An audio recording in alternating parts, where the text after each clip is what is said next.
Info ou Intox avec ce soir Maya, Anaïs et Yatagen. Bonsoir. Bonsoir.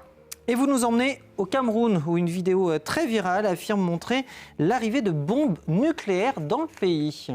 En effet, c'est une série de vidéos pour être exact, dont celle-ci, la plus virale, fait 37 secondes et elle est censée montrer l'arrivée de Satan 3 et Satan 4 au Cameroun. Ce seraient des missiles intercontinentaux russes et selon cette inscription, vous le verrez, vous le voyez, c'est deux bombes nucléaires. La destination finale, on l'apprend dans une autre vidéo, ce serait un camp militaire camerounais.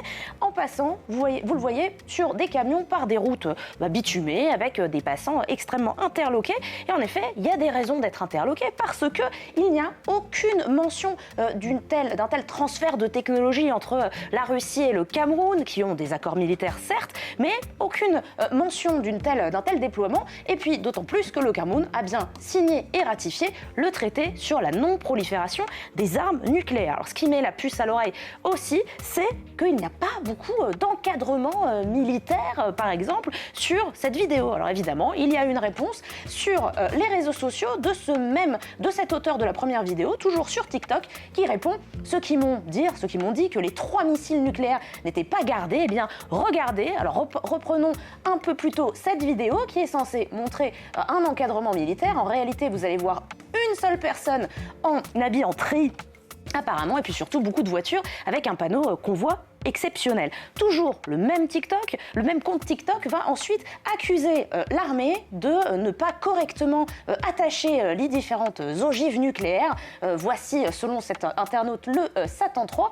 Et vous le voyez sur cette vidéo, eh bien, il ne serait attaché qu'avec de vulgaires chaînes métalliques. Donc là aussi, pas très crédible, assez étonnant d'avoir de telles précautions ou absence de précautions. Vous le voyez sur cette photo, il s'agirait en réalité d'une bâche pour tenir l'ogive nucléaire, le missile, et aussi d'un revêtement en bois. Tout ça est très étonnant, tellement étonnant, Anthony, que je vous rassure, aucun missile nucléaire n'a été transporté, bougé au Cameroun de cette façon récemment. Mais Maya, ce sont bien de vraies images. Eh bien oui, ce sont de véritables images, mais vous l'avez vite compris, pas de ce fameux Satan. Déjà, c'est sûr, pas du Satan 3 ou du Satan 4, étant donné que ça n'existe pas. La Russie est tout simplement en train de tester actuellement Satan 2, et c'est le surnom du RS-28, c'est le missile qui s'appelle Sarmat. C'est bien un missile balistique intercontinental russe qui est capable de transporter des ogives nucléaires. En tout cas, ce qui est important à comprendre, c'est qu'il fait 35 mètres de long, vous le voyez sur cette photo ici.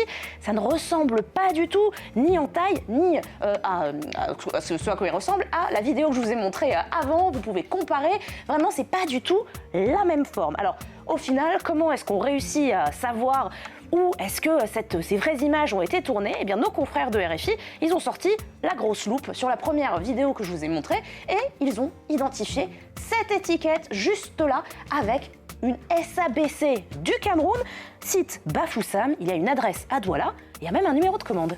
Alors est-ce l'armée ou l'État camerounais qui se cache derrière ces initiales? Eh bien pas du tout.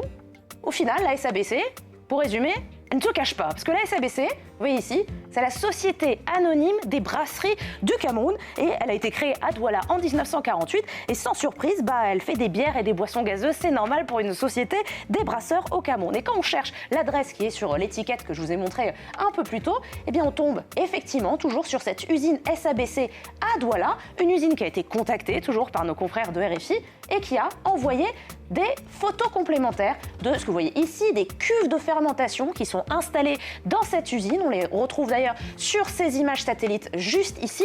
Les cuves de fermentation pour faire de la bière, jusque-là, pas de souci, encore une fois, il confirme que c'est le processus totalement normal et que ces nouvelles cuves sont arrivées le 30 janvier dernier, effectivement, par transport avec un camion. Pas du tout, encore une fois, dans un campement militaire, mais bien dans leur usine.